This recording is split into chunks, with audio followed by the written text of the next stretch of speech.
Bab 66. Tidak ada kabar. Dari pembukaan hingga pemberian ijazah wisuda. Mulai dari yang mendapatkan nilai terbaik, sampai penyerahan ijazah kepada seluruh siswa yang wisuda pada hari ini. Acara ditutup dengan doa. Sekarang kebanyakan dari mereka sedang melakukan sesi foto, baik itu bersama keluarga, suami, bahkan ada juga dari mereka foto bersama sang kekasih. Davien sudah menyewa seorang fotografer untuk mengabadikan momen tersebut. Mereka foto secara bergantian, dari mulai keluarga hingga bersama sahabat Vera, bahkan foto sahabatnya bersama orang tua mereka Davien juga yang menanggungnya. Aldi dan Ricky datang dengan membawa buket bunga dan juga boneka. Keduanya memberikan boneka begitu besar kepada pasangan masing-masing. Intan yang kala itu tidak melihat sosok yang dia cari, hanya berusaha untuk bisa tegar. Semua orang di sana tampak bahagia karena mereka didampingi oleh orang-orang yang mereka cintai, berbeda dengan Intan. Dia tampak menjauh dari mereka yang sedang berfoto-foto dengan keluarga. Dia memilih duduk di salah satu bangku terlihat sepi. Tes. Air mata akhirnya jatuh, bagaimana tidak sedih. Sedangkan semua orang lain didampingi oleh orang terdekat, hanya Intan yang bernasib malang, mempunyai keluarga lengkap namun, tidak ada satupun di antara mereka yang mendampingi dirinya. Kamu pergi saja dulu, Mama akan menyusul di belakang. Intan teringat akan kata-kata mamanya sebelum dia berangkat ke kampus. Intan menundukkan kepala, ingin menghapus air mata yang sudah membasahi pipinya. Namun seseorang dengan sigap berjongkok di hadapannya lalu mengusap dengan lembut kedua pipi Intan. Kenapa kamu sangat cengeng, kata orang yang sedang membingkai wajah Intan dengan kedua tangannya. Intan langsung terbelalak karena kaget melihat orang yang berada di hadapannya. Apa aku sedang berkhayal? Tapi sentuhannya begitu terasa nyata. Mama dan Papa juga ada di hadapanku. Mereka sedang tersenyum kepadaku, batin Intan yang belum mempercayai kedatangan orang-orang yang memang sedang dia tunggu-tunggu. Vero yang melihat Intan bengong langsung mencubit pelan pipi Intan, hingga membuat sang empunya menjerit. Au, kenapa dicubit sih Kak? Kesal Intan. Biar kamu sadar kalau kamu tidak sedang berkhayal ataupun bermimpi, jawab Vero membuat Intan percaya dengan apa yang dia lihat. Karena rasa bahagia, Intan langsung melompat ke dalam P3 lukan sang kekasih, membuat Vero harus bertumpu pada tanah dengan kedua tangannya. Intan seolah lupa di sana juga ada Mama dan Papanya. Hekem, Papa Intan berdehem melihat tingkah sang putri. Mendengar itu, Intan langsung menengadahkan kepalanya melihat dua orang yang juga sangat penting dalam hidupnya berdiri tepat di depannya. Refleks Intan bangun dan mendorong tubuh Vero, hingga sang kekasih terbaring di tanah. Mama, Papa Intan pun mempeluk Mama dan Papanya dengan kembali menangis. Apa karena kekasihmu kamu tidak ingin kehadiran Mama dan Papamu? Tanya Papa Intan. Aku marah sama kalian, jangan meledekku, kalian jahat, bukannya menjawab Intan malah memasang wajah cemberut. Hei, kenapa anak Mama ini cemberut? Nanti cantiknya hilang loh. Mama Intan mencoba membujuk putri kesayangannya itu. Kalian tidak datang saat penyerahan ijazah. Apa kalian tidak tahu kalau aku mendapatkan nilai terbaik? Tanya Intan masih dengan memonyongkan bibirnya. Vero bangun dan merapikan jasnya yang sedikit berantakan. Keluarga Vera pun mendatangi mereka. Mama dan mertua Vera bergantian berkenalan sambil bertiga lukan dengan Mama Intan. Kata siapa kami tidak melihat. Kami melihatnya sayang. Jawab Mama Intan. Bohong, Mama sama Papa tidak ada satupun yang menyaksikan hari kelulusanku. Vero yang melihat tingkah kekasihnya itu hanya tersenyum, lalu dia mengeluarkan ponsel dari dalam saku celananya, lalu memberikannya kepada Intan. Apa ini? Tanya Intan. Lihat saja kau akan tahu, jawab Vero dengan senyuman di bibirnya. Intan perlahan melihat pada layar ponsel yang sudah dinyalakan. video yang tak lain adalah dirinya sendiri, mulai dari namanya dipanggil hingga penyerahan ijazah wisuda tersebut. Ini, Intan merasa tidak percaya dengan apa yang dia lihat. Iya, kami menyaksikan semuanya, jawab Mama Intan lagi. Kalian pasti bohong. Dari tadi aku melihat ke setiap sudut tapi kalian tidak terlihat sama sekali, celetuk Intan yang belum percaya. Maaf nak kami telat, jadi kami berdiri agak di belakang. Papa Intan pun membantu sang istri supaya anak semata wayang mereka tidak merasa sedih lagi.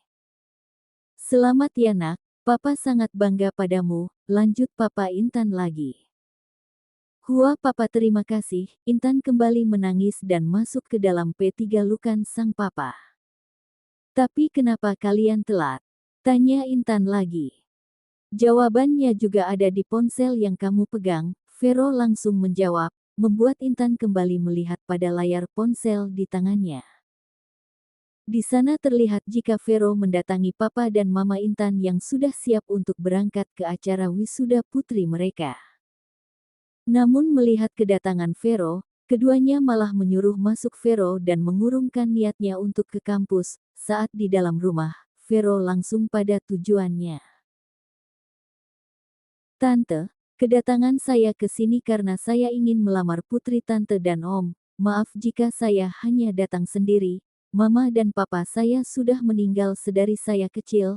Hanya keluarga Tuan Davien yang menjadi keluarga saya. Saya sudah meminta izin kepada Momi, dan dia menyetujuinya, tapi mereka tidak bisa datang mendampingi saya karena Vera juga wisuda hari ini. Jika Om dan Tante tidak keberatan, sediakah kalian menerima lamaran saya ini? Jika kalian keberatan, nanti saya akan mengajak Momi dan Dedi ke sini. Tapi kenapa kamu melamar Intan saat dia tidak ada di sini nak? Kenapa tidak langsung saja pada Intannya sendiri? Saya hanya ingin mendapatkan restu Tante dan Om, saya juga ingin memberi kejutan untuk Intan. Jika Om dan Tante menerima lamaran saya, maka Momi dan Dedi akan mendatangi kalian untuk membicarakan pernikahan.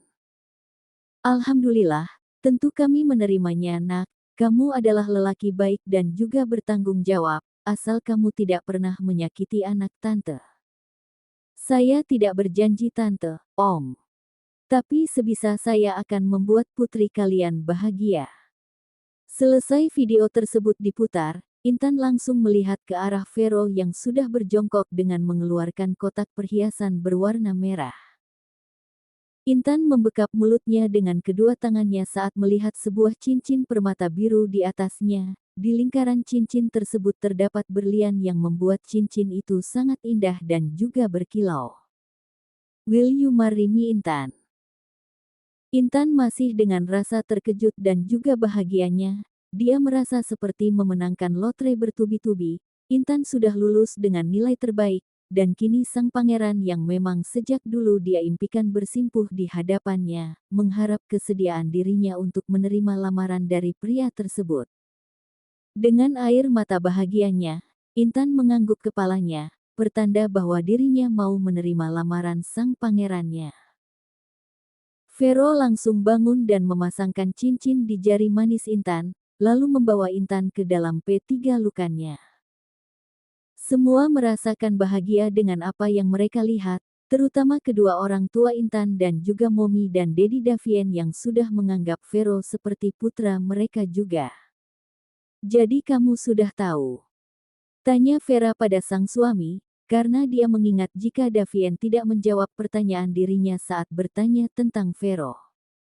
Kamu sudah tahu jawabannya sayang, jawab Davien dengan tangannya yang tidak pernah lepas dari pinggang Vera. So sweet banget sih mereka. Aku juga sudah membuat hadiah dan kejutan untukmu sayang. Tapi apa? Sedari tadi Vera memang menanti kejutan yang sudah dijanjikan Davien. Namun sampai sekarang tidak ada tanda-tanda jika suaminya itu akan memberikan dirinya hadiah atau kejutan. Nanti kamu juga akan tahu. Suasana bahagia masih bisa dirasakan, meski jam telah berputar, namun kebahagiaan itu tidak akan hilang meski dengan pergantian beribu-ribu tahun. Intan yang masih merasakan kebahagiaan karena sang pujaan hati telah melamar dirinya pada hari kelulusannya. Setelah Intan menerima lamaran Vero, akhirnya mereka sepakat untuk merayakan kebahagiaan mereka dengan acara makan siang di sebuah restoran.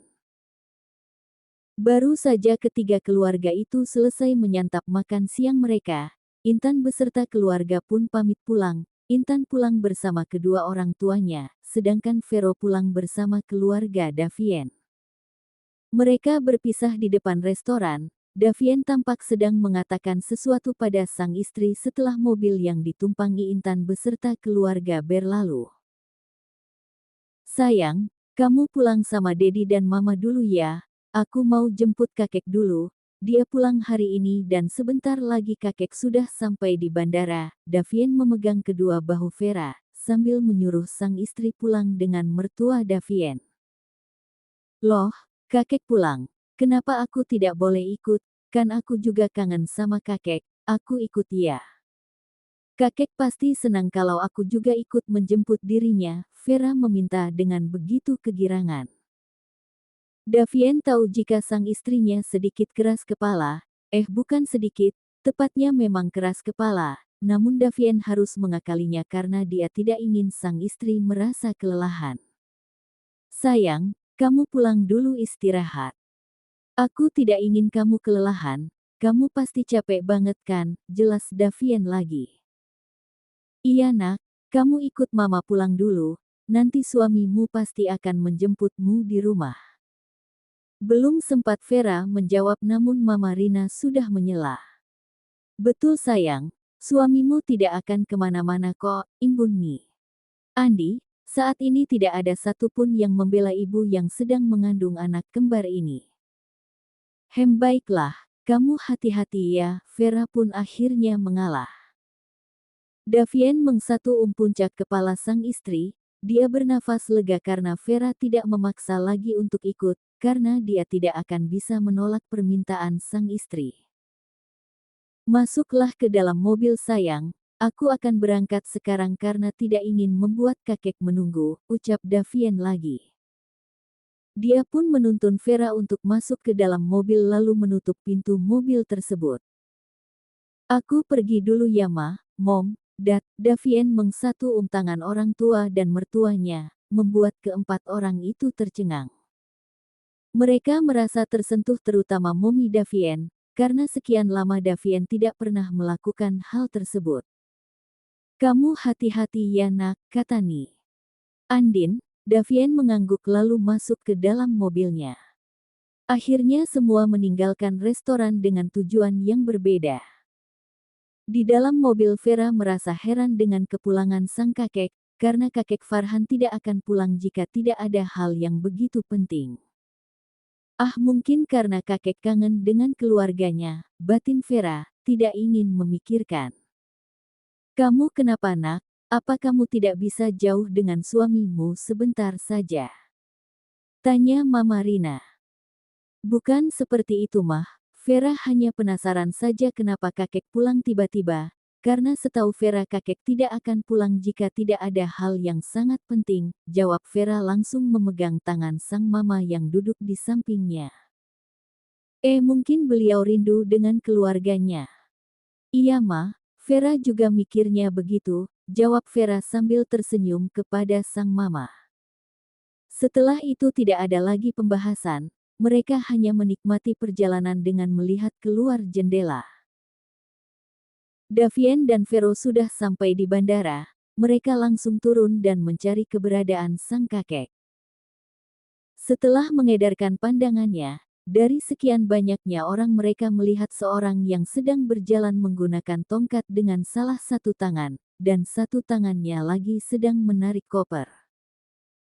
"Kakek, kenapa kakek tidak duduk saja menunggu kami? Kan kasihan kakek harus menarik kopernya," ujar Davien saat sudah sampai kepada sang kakek. "Kamu menyuruh kakek menunggu, apa kamu tidak tahu? Kakek hampir berakar duduk di bangku itu. Apa kamu tidak mengerti jika menunggu adalah yang paling membosankan?" Kakek langsung memarahi Davien sambil memukul kaki sang cucu menggunakan tongkatnya.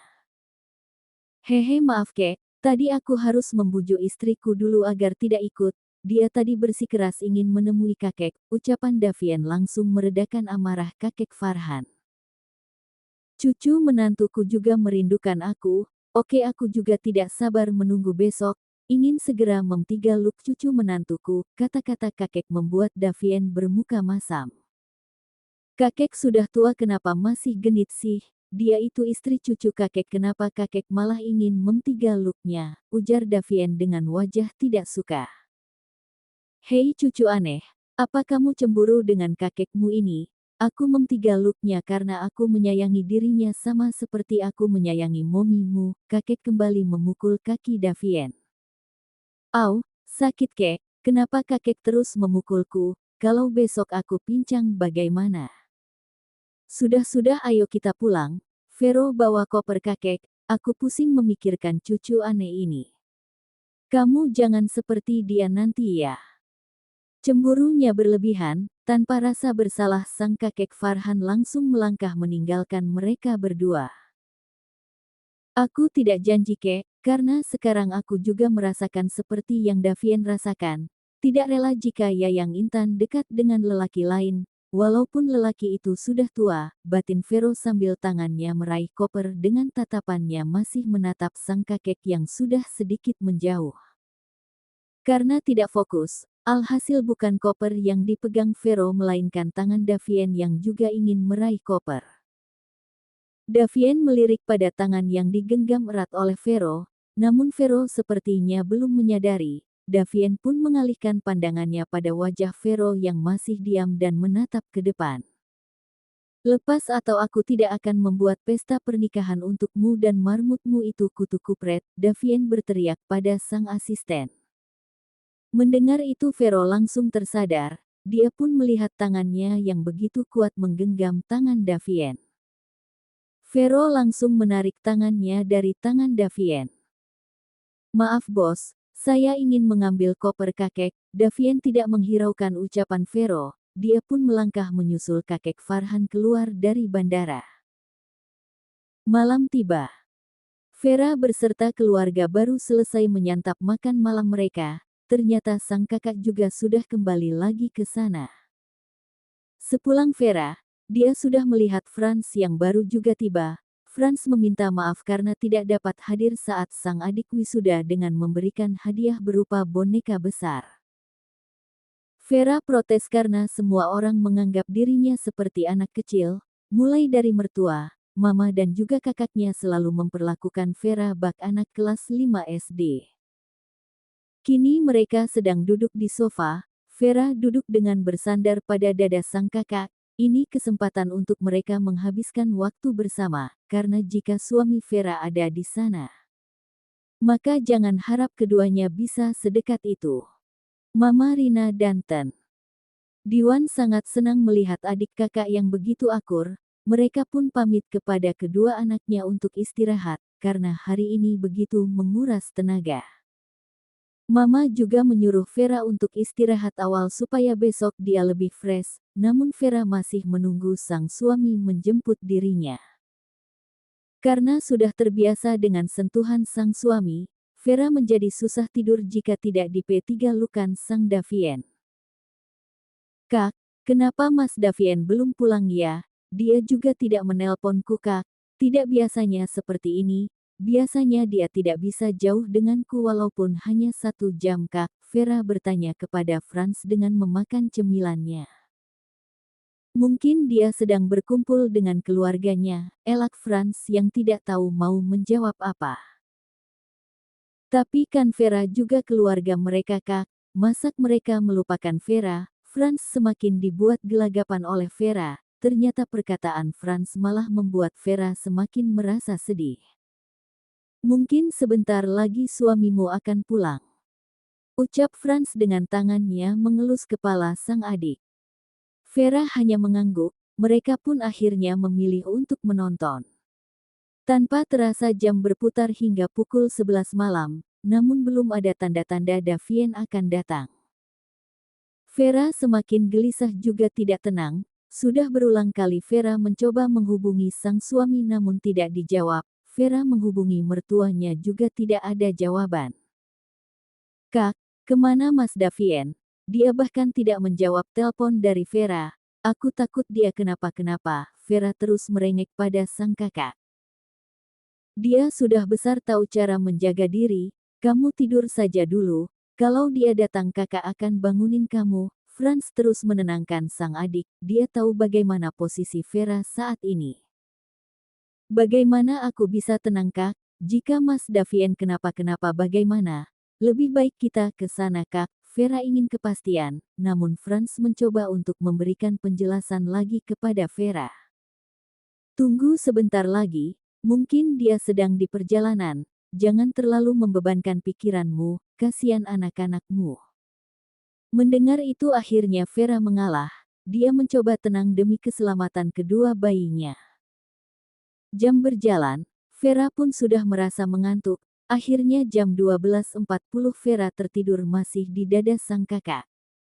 Franz masih setia meniduri sang adik agar tidak merasa cemas lagi. Setelah dirasa Vera sudah terlelap, Franz mengangkat Vera untuk tidur di dalam kamarnya.